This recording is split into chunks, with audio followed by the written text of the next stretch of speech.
Hey, I'm Robert Pattinson, and I'm going to talk about some of my iconic performances. That's true. Harry Potter and the Goblet of Fire. Cedric Diggory, the head of the Hufflepuff clan, and he's the first death in Harry Potter, which is my claim to fame. It was definitely my concept to jump out of the tree, like at the beginning for my intro, which I then kind of repeated later on in Twilight. For some reason, I always have the suggestion to be like, why doesn't he just appear just like jumping out of a tree? This strapping young lad must be Cedric, am I right? Sir. I'd sort of fallen into it. I mean, it was so terrifying. I remember the first scene I ever shot on that was in the magical maze at the end, and I'd never done anything with special effects and stunts, and it was a big deal at the time. It felt like very, very intimidating. I think I'd read a book on method acting. The only thing I really got out of that was just beating yourself up before every single scene. That was basically my only concept of how to prepare for a scene. I was psyching myself up as if I was getting into a fight or something before these scenes, and just screaming into a pillow and like fighting, punching myself and like kind of ripping my clothing and stuff. But I had all these prosthetic wounds on, and all of the prosthetics would melt off my face, and I'd have to have all my makeup done again. But I had no concept of how to kind of get into a psyched up physical state. I remember holding a wand and thinking that it felt so dorky to hold it like a magic wand, so I'm holding it like a gun with two hands, thinking I'm in like a Die Hard movie. I think I even have one eye closed when I'm like looking down, like it's got a viewfinder on it. I spent a lot of time living off the Harry Potter money. I moved to an apartment in Soho in London. I really thought I was going to do music at that point. I don't know where I had the kind of belief in that, because there was absolutely no one saying that there's a kind of music career on the table.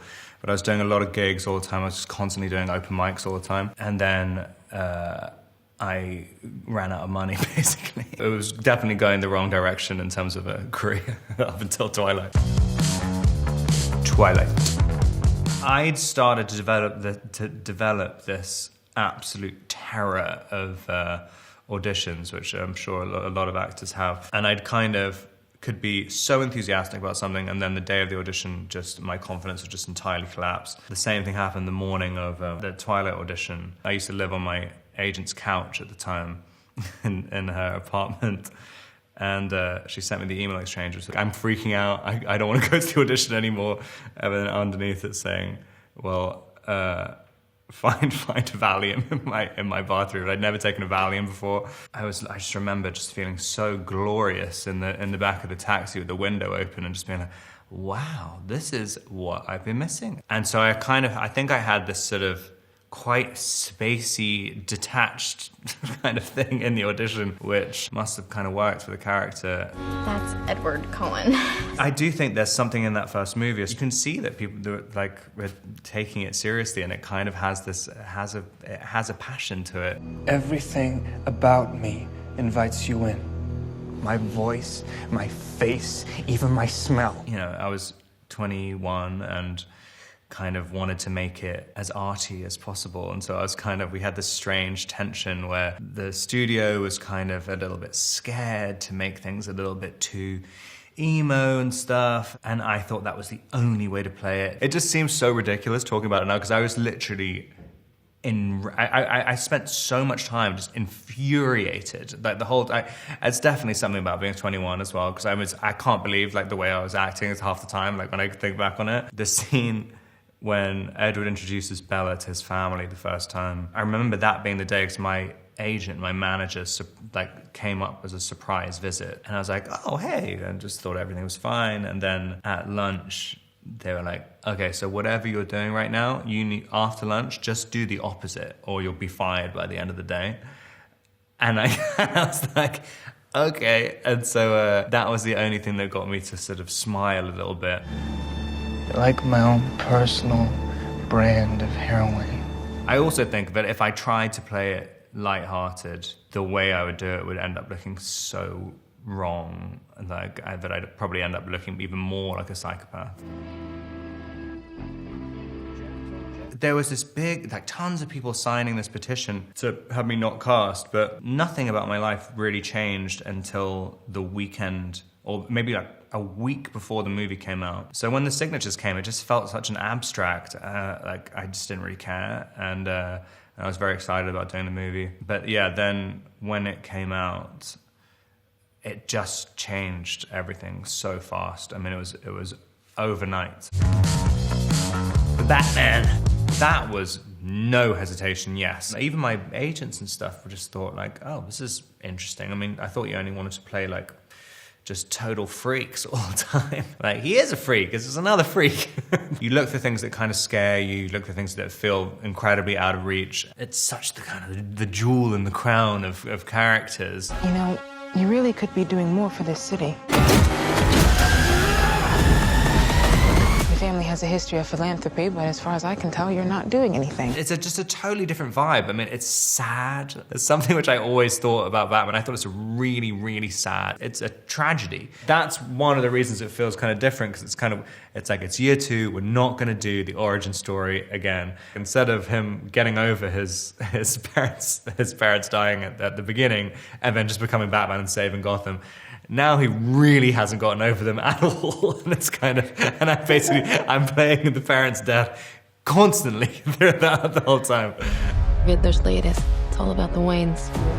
If we don't stand up, no one will. I always like approaching the kind of major character like that, and if you look at it very literally or like from an emotional context, it does end up becoming kind of something kind of strange, and it's always kind of shocks you what comes out of it. I mean, I didn't really realize how sad it would make me feel. There's something about his relationship with Selena Kyle as well, and it's very present in the graphic novels. I mean, I think a lot of those writers really touched on that. There's ways to reinterpret that character. I mean, an infinite number of ways. This is the maybe 9th or 10th Batman movie, and it does feel incredibly different. It's funny, I was talking to the other actors who are in the movie, and everyone else said like, no, and even Matt was saying like, don't watch the other ones, don't watch any of the other movies, don't be thinking about that kind of stuff too much. But I was like, I've already seen all the other movies, and they're incredibly familiar to me, and I like all the other movies. It's not like you're trying to rescue like a dead character. I mean, they're all like really, really good portrayals. And I kind of really watched a lot of them on the run-up to it to just see where's a gap in something that hasn't really been explored yet. I think it's also really fun as well doing that, because it's like every single person who's played Batman is a pretty heavyweight actor, and they all had great interpretations of it, and very, very different. So it was fun watching them all. I definitely don't have a favourite. No. I mean, I think Christian Bale did like just such a, I mean, it's so kind of iconic, like it's the voice that he was doing in it. But it's almost impossible to not do that. Where were the other drugs going? I don't know. I swear to God. Swear to me! It's really hard to get into a artificially lower register. I mean, and to do it a long time, because I mean, there's a lot of scenes in this as well where you're kind of, it's long dialogue scenes as Batman, which is quite unique out of a lot of the other movies in the series, and trying to kind of stay really, really low and have kind of nuance in the lines and stuff. I mean, it's really hard. It's really, really hard. When that light hits the sky, it's not just a call. It's a warning. I think I was doing vocal exercises without actually knowing they were vocal exercises. I think your larynx or something just got strengthened when I was doing the movie. When I was doing ADR for it, I mean, I couldn't even do the voice again. I mean, I had to kind of, it had completely reverted back to normal. Who are you under there?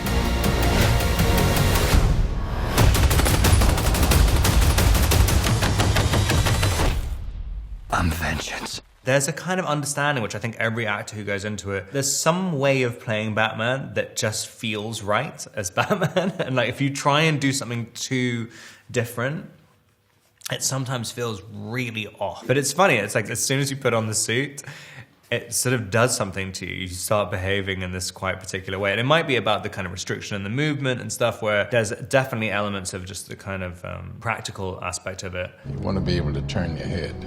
Sure made backing out of the driveway easier. You don't know how you're going to feel until you put on the suit. And then just because this suit was a little bit more articulated, because I'd done the audition in, I think it was George Clooney's one, and it was incredibly difficult to move in. Well, I'm totally over, all right? Positively. Me too, definitely. You had to choose the suit by the size of your head, and I think my head was the closest to Clooney's head. Was your head like locked? It's locked and you're boiling hot, like absolutely boiling. If you have any lights on you, you're just pouring sweat. And then as I was doing it, and you're also doing an audition, so I'm kind of terrified anyway. And people are saying, what can we do about this sweat? I mean, you're thinking like, if I don't stop sweating, I'm not gonna get the part. And so you're trying to shut down your body a little bit. If I'm not mistaken, that's the one with the nipples, isn't it? It is, but then I keep getting confused with, because I think there might be two nipple suits. I think one has more prominent nipples. I think on the Val Kilmer suit as well, I think there's some nipples on that. There might just be one nipple. Good Time was another wonderful experience, and also a totally unexpected reaction to it as well. I remember talking to Josh and Benny at some hotel in LA, and I said, I want to do whatever you guys are doing next, I want to do it. And I remember Josh saying, do you mean that? Because I'll have a script in 6 weeks, and like, we'll do it. And then the first iteration of Good Time came after 6 weeks, and it was unbelievable. I mean, they're great directors, but I love the way they write so much. Excuse me. You Peter? Yes, I am. We're in the middle of... Hello? Nick, what are you doing? We're in the middle of something here. We're in the middle of the exam. Hey, Nick, the stuff and the pan and the chicken. Wait, please. How would you like it if I made you cry, huh? Would you like that? Benny is also just a phenomenal actor as well. I mean, he just stayed in the character like all day and would kind of slightly change his voice when he had to kind of suggest something to Josh. It really felt like a character talking. Benny would be doing a scene with me. He was also operating the boom at the same time. So he's like holding the boom between us. It's definitely the definition of run and gun filmmaking. Nick, come here. Stay with me. Where'd he go? Where are you? Is he at the bank? You're circling around. I'm on the corner. I'm on the corner where you dropped me off. You gotta get back here right now. I wasn't really like trying to perfect an accent. It's just something that felt right. It's just all just trying to do everything in an intuitive way. And it's weird because I mean, it does sound like a Queen's, specific Queen's accent, but it was kind of, I wasn't really doing it in a very academic way. It was much more just feeling your way through it, I think. Well, there's two lines that were just probably my two favorite lines I think I've ever said in a movie, which is, the one was when I was saying to Leah, don't be confused. It's just gonna make it worse for me. I don't know anyone else apart from Josh who would ever come up with that line. And then the line, I'm talking about the kind of metaphysical connection with Talia, and then at the end of it just undercuts it, saying like, all right, I'm just gonna take a shit in that guy's house. Okay, I'm gonna go and take a shit in that guy's house. I'm gonna try the hospital again in a minute. Just wait here for me, okay? It's just a very, very specific feeling. Which the only other person I've ever seen that in a script with is The Lighthouse, with Robert Eggers. The Lighthouse, I play a character called Thomas Winslow. No, that's not even his name. Jesus fucking Christ. Thomas Howard. Yeah, he's a little bit confused about his identity. He's a little bit Ephraim Winslow and Thomas Howard. I loved The Witch, Robert's previous movie. I really wanted to find something with him. I thought he was a very, very special director. I had such a good time on Good Time, and I wanted to swing wildly the other direction, but I wanted everything to be strange. And I kind of said to Robert, I only want to do strange things. And Robert came back with The Lighthouse and said, if this isn't strange enough for you, then I don't think I'm capable of anything stranger than this.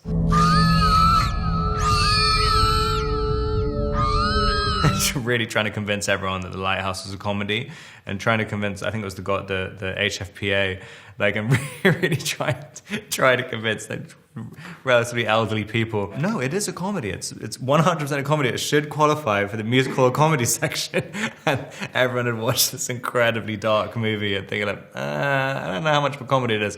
But then I see an audience is watching it, and people laugh so much more than I ever would have thought. I mean, I thought it was hilarious when I read the script. But yeah, I'm always quite stunned about the reaction to it. And also how much people like sea shanties. I mean, I had absolutely no idea. I remember seeing the first screening and everyone's like bobbing their heads like they're at a concert whenever a sea shanty came on. I'm like, wow, like how did Eggers know that was going to be a trend in 2018. I mean, it's like, that is out of the blue.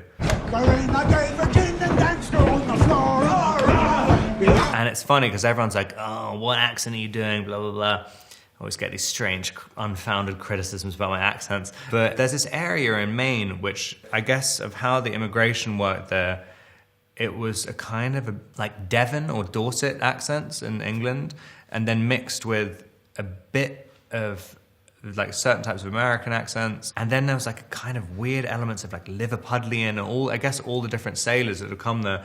But you kind of listen to this really tiny area in Maine, and it's been the same accent for hundreds of years, and it doesn't sound anything like a normal American accent. But it's very, very fun. It's also very addictive to do. A lot of the crew started speaking, being like, "Thank you," and like all these different things. I don't have to say nothing. Danny! Let Neptune strike ye dead, Winslow! Eggers said, when I asked him how the movie was,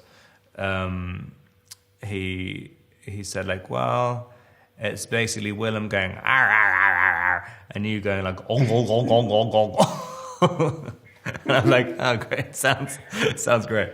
Only when he, crowned in cockle shells, his coral-tined trident screeches banshee-like in the tempest, and plunges right through your gullet. It was absolutely great working with Willem. We rehearsed for about a week before we started shooting, and he has so much energy. It's just unreal. It's like almost like working with like a 6-year-old. Like kind of, they just have kind of, there's nothing that fatigues him, and so I was kind of a little bit terrified at the beginning because he would literally, we'd rehearse the entire movie. And then the second we got to the end, he's like, again! And I just start doing it again. And he hasn't, his energy hadn't even been dented. He's the best. What? What? The scene where we're saying what to each other, just going what. I just remember seeing that in the script. It was over 3 pages where everyone's line was just, it was just saying what. And you were looking at it going like, this can't be actually in a script. It's one of those things where you go, I'm not going to see this again ever in my entire life, and I want to be the person to say this because I'll be really, really annoyed if someone else gets to do it. What?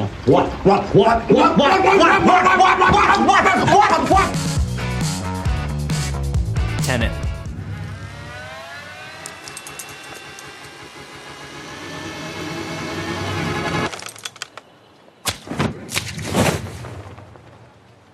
It's the most apocalyptic spy movie that's ever been made. They're really, really big concepts, but it's kind of, it's like all of Chris's movies. You can kind of interpret them. You can either like really, really dig into it and find so many different threads to pull, or you can kind of appreciate it as like a big, massive adventure action movie, and you don't really need to know what's happening like that much.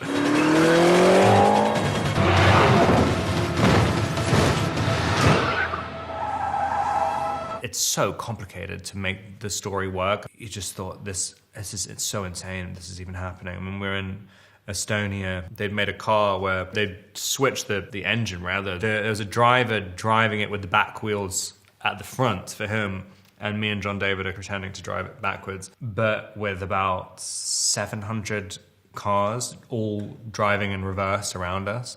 I mean, it was like one of the most exciting theme park rides you've ever been on in your life, and then you're trying to do a scene at the same time. I mean, it was. I don't think they're going to be making movies like that ever again. Cosmopolis. Any special reason we're in the car instead of the office? What makes you think we're in the car instead of the office? Cosmopolis is about a 28-year-old asset manager called Eric Packer. He gets a kind of obscure death threat, and he starts to kind of intentionally unravel his own life. I remember doing it and thinking, the audience I want for this is for someone in 10 years' time to be watching TV at 3 o'clock in the morning, and this comes on, and then you have no idea if you're asleep or not. This is loss of faith that will force the yuan to drop. Dollar will settle up. The yuan will drop. Where's Chin? Working on visual patterns. We were shooting inside a limo that was the same size as a normal limo. It was the camera's on a techno crane. I've never done a movie like it where you're doing an entire movie inside like a kind of vocal recording booth almost. Like, it was very, very strange. And it just got to the point by the end of the shoot, I'd never even left the limo. I just stayed in it all day. I love that movie. I've seen it so many times, and I think it's one of my favorite things I've ever done. Highlight. Realize nothing is ever gonna grow inside us. Break the laws of nature. You'll pay for it. Claire Denis, who directed that, is just one of my favorite people in the entire world. If anyone can experience what it's like to do a Claire Denis movie, I would definitely say you have to do it. I mean, it's completely different to anything else. You just suddenly realize you can approach filmmaking and acting in totally different ways every single movie. And directors like that really allow you the freedom to do it.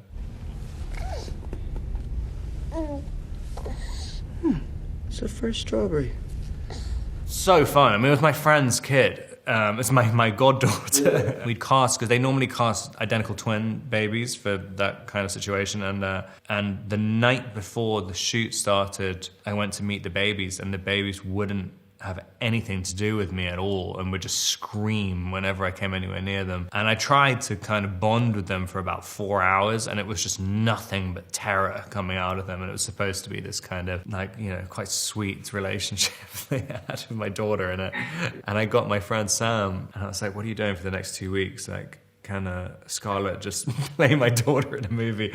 And they flew out the next morning, and I think I'd only ever met Scarlett like once or twice when she was a young baby, but it worked out perfectly. My old man can see me now. Break the laws of nature. And you'll pay for it. GQ hot dog film.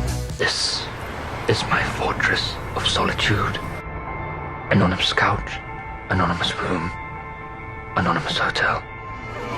A gauntlet of trolls.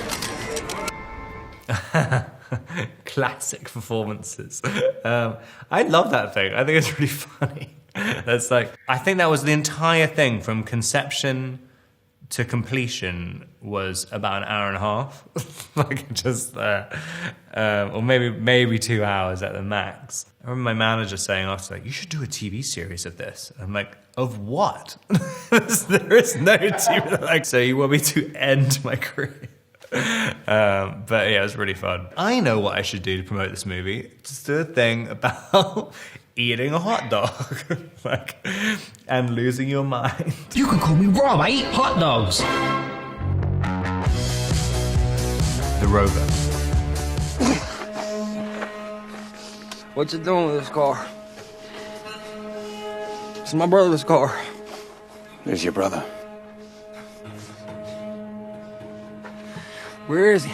It's funny with acting stuff, a director who just sees something in you that you don't really know you have and kind of shows trust and belief in you. You can take a risk, and it just and people trust you for a bit, and it felt like a very important move. Just really just sort of sink into a character. It really felt like, but I could stay in it all day. I really felt there's something about the environment of where we're shooting at the Outback. It just felt like there was almost no sign of a film crew anywhere. I mean, it was just one of the most immersive experiences. Also beautifully written as well. I can't tell you nothing more than I already told you. I don't give a shit what you think you've already told me. Start fucking talking to me!